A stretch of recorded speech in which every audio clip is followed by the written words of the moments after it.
Je suis né chineur, c'est ça l'avantage que j'ai, et depuis que j'ai grandi, je ne m'intéresse qu'à l'art et plus particulièrement à l'art pictural. C'est vrai que j'adore les photos, mais j'adore la peinture. Et c'est d'autant mieux, c'est que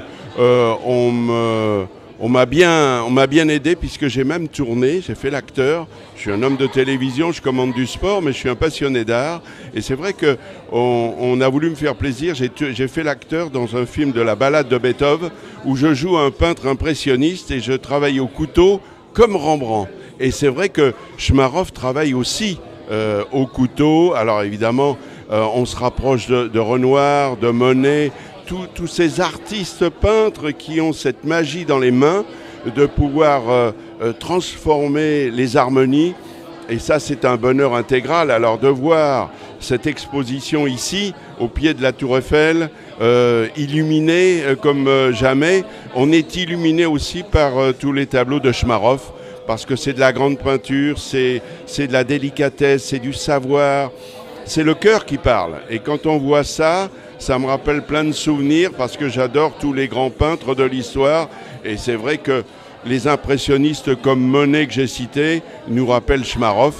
Et on est heureux d'être là pour cette belle exposition. Et oui, parce que évidemment, vous avez raison de le souligner, quand on est effectivement un apôtre du sport. Moi, comme je dis souvent, je suis stagiaire à France Télévisions depuis 40 ans.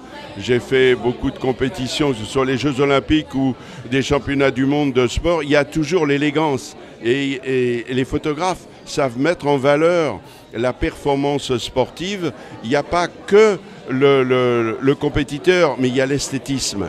Et ça rejoint tout à fait les grands maîtres de la peinture comme Chmarov.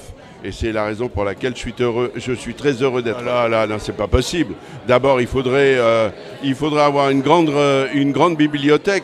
Parce que quand on est passionné, quand on est chineur, que évidemment le moteur de ses rêves, c'est la passion, il faut juste se dire que j'aurais peur d'en oublier, mais j'en ai déjà cité quelques-uns. Et c'est sûr que j'ai même à la maison un Nutrilo, mais vous ne le soufflez pas parce qu'on ne sait jamais, je peux avoir des visiteurs. Mais juste pour dire, voilà, tous les peintres de l'école néerlandaise, j'ai adoré cela. Les Monet, les Manet, tous ces gens qui ont connu Giverny, là. C'est le bal des Lumières, c'est le bal des fleurs, et Chmarov fait partie de cela. C'est pour ça que je suis content d'être à cette exposition. Mais on ne va pas se lancer dans les noms parce qu'on va en oublier forcément. L'actualité, elle est là, ce soir, de venir voir les belles harmonies, les belles couleurs, que ce soit de jour comme de nuit. Ce sont des magiciens de la peinture, ce sont des magiciens de l'image. Et c'est tellement beau de leur rendre hommage, même des années, des siècles après, c'est formidable. Alors, ça n'a plus rien à voir. Là, on a changé de registre. Oui, j'en fais toujours. Mais le tennis, le football, la pétanque et bien d'autres choses. Mais on ne s'écarte pas de la passion première qui est l'art. L'art, c'est tellement beau. Non, mais Bernard Tapie, vous savez que on a une vie de passionné. Moi, j'ai eu la chance, on ne va pas faire de politique, mais depuis les années 80, d'inviter beaucoup de personnalités du monde de l'art, du cinéma, de la politique, de la télévision, du sport à Paris, des gens qui sont connus à l'international.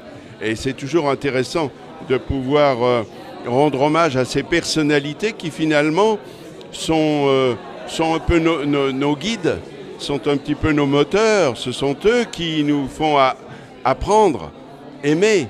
Ce sont eux qui sont là, toujours en permanence, même s'ils sont au paradis aujourd'hui. Quel bonheur de pouvoir voir, comme maintenant dans ce guide que j'ai à la main, toute l'exposition Chmarov.